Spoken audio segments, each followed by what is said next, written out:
SJ study zone में सभी बच्चों का स्वागत है। तो बच्चों, आज हम करेंगे कक्षा 10वीं गणित की प्रश्नावली 3.4 का क्वेश्चन नंबर 1 का दूसरा भाग। तो यहाँ पर देखो, इसको हल करेंगे विलोपन विधि से। प्रतिस्थापन विधि से हम पिछली प्रश्नावली में हल कर चुके हैं।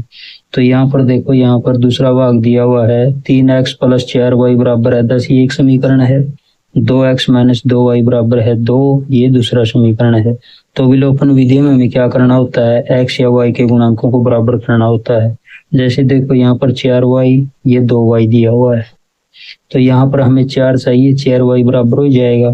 तो समीकरण हमारा जो 2 है, इसको 2 से गुणा करेंगे। तो यहाँ पर क्या लिखेंगे, हल। तो यहाँ पर लिखेंगे समीकरण 2 को 2 से गुणा करने पर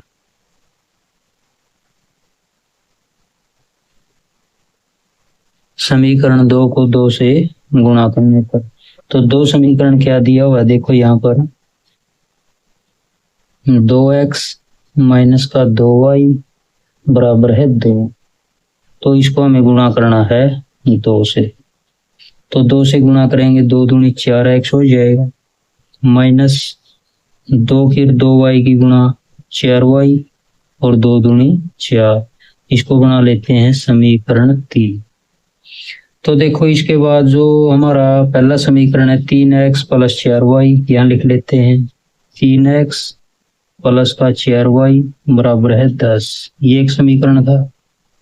तो देखो, यहाँ पर -4y और +4y, तो ये कैसे कटेंगे, ये जोड़ने पर कटेंगे। अब हमें क्या लिखना है, समीकरण 1 में 3 जोड़ने पर। तो यहाँ पर लिखेंगे समीकरण 1 व 3 को जोड़ने पर,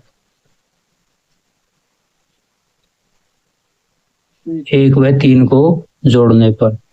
अब देखो, जैसे यहाँ पर हमारा 3 समीकरण क्या दिया हुआ था, 4x - 4y = 4, 3x + 4y = 10।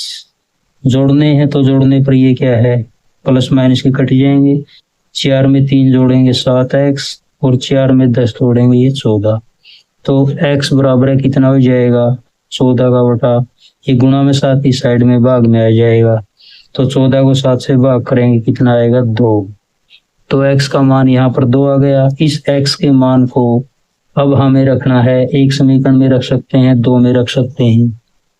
तो इसको रखेंगे हम समीकरण, जैसे यहाँ पर 1 में। तो यहाँ पर क्या लिखेंगे, x का मान समीकरण 1 में रखने पर। तो समीकरण 1 क्या दिया हुआ था, यहाँ पर देखो 3x + 4y = 10।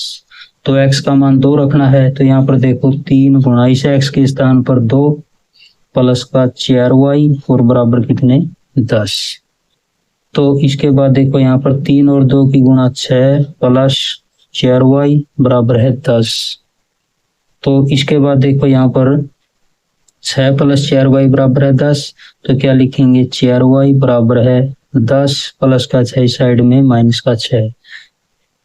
तो यहाँ पर देखो 4y, 10 में से 6 घटाएंगे 4, और y बराबर है 4 का बटा 4। 4 गुणा में साइड में भाग में, 4 को 4 से भाग करेंगे 1।